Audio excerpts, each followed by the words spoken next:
લોકમત ન્યૂઝમાં આપનું સ્વાગત છે। મધ્ય ગુજરાતના વડોદરા ખાતે L&T નોલેજ સિટીની બાજુમાં વાઘોડિયા ક્રોસિંગ પાસે 2000 દીકરા દીકરીઓ માટે રૂપિયા 150 કરોડના ખર્ચે નિર્મિત ડૉક્ટર દુષ્યંતન દક્ષા પટેલ સંકુલનું નિર્માણ કરવામાં આવ્યું છે, જેનો લોકાર્પણ સમારોહ વડાપ્રધાન નરેન્દ્ર મોદીના વરદ હસ્તે 11મી મેના રોજ સાંજના 4:30 કલાકે થનાર છે।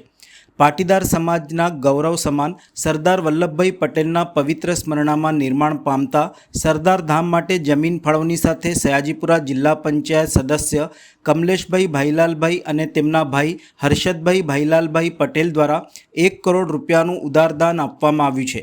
ત્યારે ગતરોજ કમલેશભાઈ પટેલ તથા હર્ષદભાઈ પટેલને સરદાર ધામ સંસ્થા દ્વારા સન્માનિત કરવામાં આવ્યા હતા।